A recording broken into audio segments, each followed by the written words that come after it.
Fala pessoal, tudo bem? Eu sou Rodrigo Ângelos, eu sou fisioterapeuta e osteopata. Estamos falando aqui agora para esse canal do DRC, onde a gente procura descomplicar o raciocínio clínico para fisioterapeutas e osteopatas, profissionais que trabalhem com a reabilitação direta, levando informações baseadas no que nós temos de melhores evidências científicas atuais, trazendo um pouco de expertise, e a gente precisa colocar ainda dentro desse cenário todas as preferências do paciente. E hoje, através desse vídeo, a gente vai falar um pouco sobre um caso. Vamos fazer um estudo de caso de uma paciente que eu atendi aqui recentemente. Uma paciente acerca do tema que eu mais abordo nesse canal, que são as hérnias de disco, principalmente as hérnias de disco ativas, né? E esse caso é um caso que tem algumas particularidades, porque essa paciente ela iniciou os seus sintomas há 2 anos atrás. No momento dos seus sinais e sintomas, ela tinha todas as características de uma radiculopatia. Alterações de sensibilidade, de força, e aqui a gente tinha formigamento e dormências, que são alterações específicas em virtude de uma alteração do sistema neurológico. Alteração essa que está sendo originada por conta de uma hérnia de disco, nesse caso cervical. Os sintomas eram para o membro superior esquerdo. Ela fez todo um tratamento de manejo conservador dos seus sinais e sintomas, tratamento esse muito bem descrito pela literatura científica como sendo a primeira linha de tratamento. Entre o que ela fez, fisioterapia, acupuntura, uso de medicação, bloqueios, enfim. Porém, ao longo do tempo, e chegando agora para mim, vamos pensar aqui nesse momento, o nosso momento de 2 semanas atrás, ela já não tinha as alterações de sensibilidade, mas ainda ela mantinha uma alteração de força de miótomo de C5, de abdutor do ombro, né? Os músculos que fazem a abdução do ombro. E somado a isso, ela tinha dor e sentia uma tensão que ela descreveu como um repuxar do membro superior quando ela fazia um movimento de flexão. Ela fazia um movimento de flexão, ela sentia repuxar e elevava o ombro esquerdo.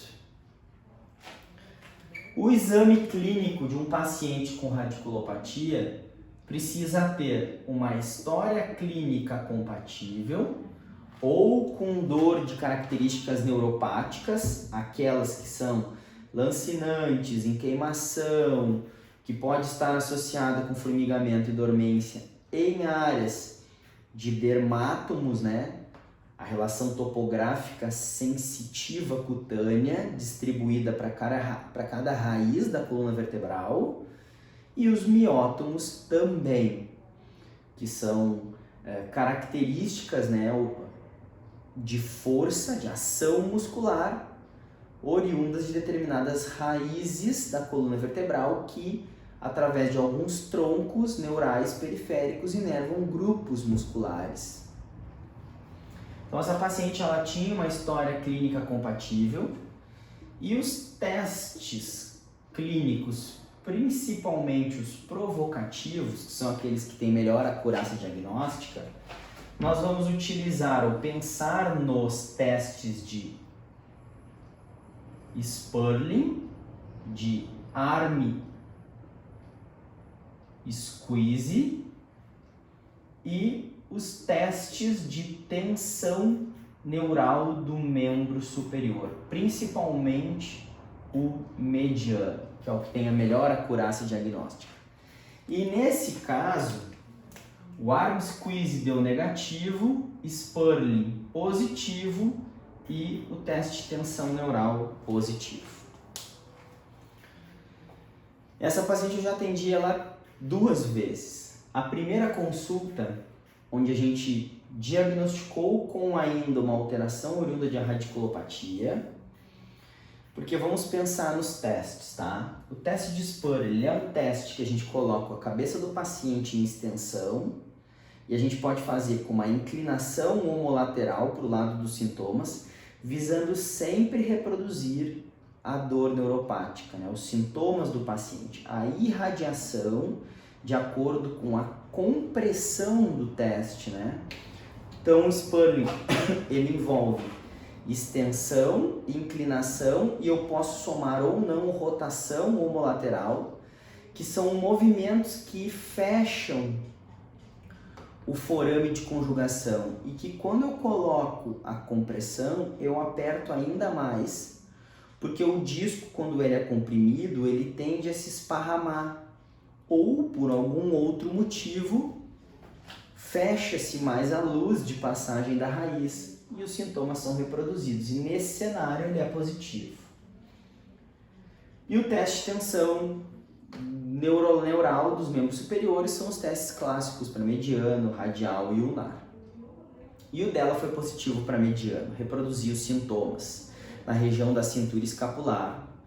E a gente começou aquele trabalho, já descrito pela literatura científica, de abertura de forame, deslizamento contralateral, retirada de tensão do conjunto neurológico e com técnicas específicas articulares de abertura de forame, né, para ampliar o canal foraminal, por onde passa a raiz. E essa paciente ela saiu do consultório com uma melhora pequena, que num primeiro momento eu atribuí à sua característica crônica. Então, quando o paciente ele tem sintomas acima ou mais tempo de 12 semanas, que são 3 meses, nós consideramos crônico. E isso traz um problema, né, uma característica muito própria para estruturas que são irritadas ou comprimidas, como a raiz, cascatas em decorrência dessa compressão, né, cascatas neurofisiológicas reativas, inflamatórias, cicatriciais, que podem envolver principalmente processos de desmielinização do nervo. E quando a gente observa que esse paciente tem sintomas há 2 anos e ainda mantém uma alteração de força, é possível que a gente esteja diante de o que nós chamamos de um dano permanente. Hoje a literatura científica sugere que danos permanentes em decorrências das radiculopatias só devam ser realmente considerados após 12 a 36 meses, porque teoricamente essa é a janela de tempo onde os pacientes podem apresentar uma melhora com o tratamento espontaneamente, como uma história natural da doença ao longo do tempo, para recuperar alterações neurológicas que estavam alteradas em virtude de uma radiculopatia. Pois bem, essa paciente melhorou pouco na primeira consulta, até porque os sintomas dela estavam bem brandos, eram mais provocados, a falta de força e o movimento que provocava, ela não tinha dor espontânea, ela trabalhava normal, dormia normal, se exercitava inclusive com personal trainer. E a gente deu um tempo de 15 dias até o retorno dela para avaliar como seria o tempo de tratamento. E a evolução não foi de acordo com o que a gente imaginava. E aí o que acontece? Onde é que chega o raciocínio clínico nesse caso?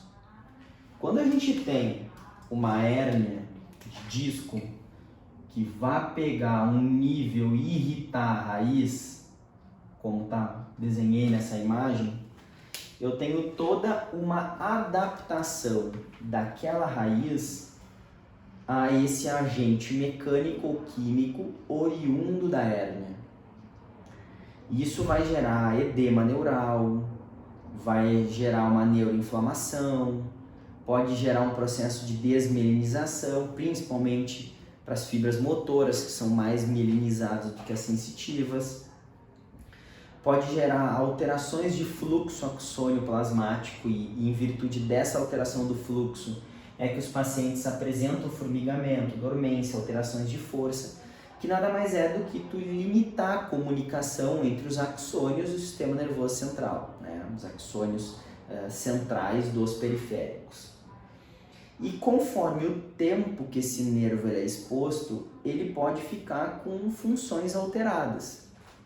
Mas haverá uma função que é adaptativa às compressões neurais e que nós precisamos observar e avaliar bem, que é a mobilidade do nervo, né? A dinâmica do nervo, a neurodinâmica neural. E que quando o paciente fica exposto a esses contextos que eu acabei de descrever, isso pode ficar alterado. E conversando com ela, até aquele momento a gente não tinha feito, ela não tinha recebido nenhum tratamento voltado para mobilização neural. Eram tratamentos muito mais voltados para exercícios de mobilidade cervical e de mobilidade sistêmica e controle da dor. Na segunda consulta a gente entrou com um trabalho de mobilização neural, respeitando a tensão que o nervo poderia receber naquele momento, tanto por mobilidade no membro superior, quanto tensão na cintura escapular, com abordagem específica sobre o conjunto cintura escapular, na relação muito própria da passagem do conjunto neural, né, do plexo braquial, da raiz do pescoço até mergulhar no membro superior. Esse conjunto precisa ter uma mobilidade muito própria e existem hoje estudos que mostram que aplicar mobilizações rítmicas de baixa, média, alta amplitude dentro do tempo, com frequência aplicada, a gente consegue modular e melhorar as sensações em virtude, né, as sensações alteradas em virtude da alteração ou da perda da mobilidade neural. E a gente entrou também com um trabalho de mobilização cervical profunda que reproduzia um pouco a mobilidade do pescoço, né? E essa mobilidade do pescoço reproduzia sintomas para o braço, só que numa área onde não reproduzisse os sintomas dela, como se fosse um movimento de retração cervical e de flexão cervical profunda. Misturando com esse mix de abordagens neurodinâmicas junto com abordagens articulares, através do exercício também, a paciente ela saiu do consultório com uma melhora de aproximadamente 15 a 20 graus de mobilidade cervical nesse movimento, que antes reproduzia os sintomas para ela. Quando ela fazia esse movimento, os sintomas irradiavam para o braço e o ombro, inclusive, levantava por tamanho e retração. E por que isso acontece, né? Quando a gente flexiona a cabeça, o conjunto cervical ele vai tracionar através das neuromeninges, principalmente a dura mater, os nervos em tensão no membro superior. Por quê? Porque a dura mater ela é uma membrana de revestimento do sistema nervoso central e que também faz o revestimento mais externo do nervo, que vai mudar de nome ao longo do seu trajeto, essa membrana. Mas o tecido ele é contínuo. Então, quando eu coloco tensão num teste neurodinâmico do membro superior, eu estou estirando o nervo, bem como quando eu coloco tensão cervical, eu traciono, estirando o nervo para proximal. E o nervo ele precisa ter essa capacidade de mobilidade, né, de se adaptar aos movimentos das extremidades, centrais, enfim. E dentro desse contexto nós trabalhamos essa mobilidade e a paciente saiu com uma amplitude maior. Alguns estudos e clinicamente nós devemos considerar que melhorar a amplitude, a excursão de mobilidade de um nervo, junto com a diminuição dos sintomas ou da provocação dos sintomas a partir desses testes ou dessas tensões neurais, é um ganho clínico muito grande, tá? Principalmente para uma paciente que já tem a sua vida normal, já retornou ao trabalho, já tem atividades sociais e de exercício e vive bem. Mas essa paciente ela tinha uma dor crônica, sintomas residuais, e a partir desse raciocínio clínico-terapêutico que a gente vai tentar construir a melhora dela. A pergunta que ela me fez era: Rodrigo, cirurgia não é um caminho? A ressonância magnética dela mostra que a hérnia é pequena. A gente sabe que a evidência nos mostra que o tamanho da hérnia tem uma relevância muito pequena na geração dos sintomas ou na cronicidade, na manutenção dos sintomas. Então a gente não se baseia pelo exame. Mas o que leva a considerar que o tratamento conservador seja o melhor caminho para essa paciente? Ela reproduzir, né? Ela responder melhor ao tratamento. Dessa forma a gente educa o paciente com relação a exercícios e movimentos que nós trabalhamos no consultório para que ela possa fazer em casa, que ela se empodere daqueles movimentos para seguir diariamente fazendo esse trabalho, porque é muito importante. Isso é uma variável que nós chamamos de autoeficácia terapêutica, que é dar ao paciente a capacidade dele mesmo se tratar, para a gente não ter aquela questão que já é passado da fisioterapia, de ver o paciente 2, 3 vezes por semana. Essa é uma paciente que vai estar aqui no consultório uma vez por semana, uma vez a cada 10 dias no máximo. Na medida em que ela for evoluindo melhor, a gente vai se vendo menos, tá bom? É um estudo de caso, né, sucinto, mas se você tiver alguma dúvida, você fica à vontade para comentar aqui e a gente vai discutindo sobre esse caso, tá bom? Lembrando que esse vídeo ele faz parte do canal da RC. Se você não está inscrito aqui nesse canal do YouTube, você se inscreva no canal para receber esses vídeos em primeira mão. Lá no Instagram também, se você não curtiu, vai lá, curte a página. Lá tem uns links na minha bio, onde você pode se inscrever e fazer parte do nosso grupo do WhatsApp, onde eu envio alguns artigos científicos e também discuto alguns casos. E lá no Instagram também a gente tem postagens e discussões lá nos stories de casos com maior frequência. Tá? Espero ver vocês e você sempre nesses canais e conte comigo. Estou aqui para te ajudar.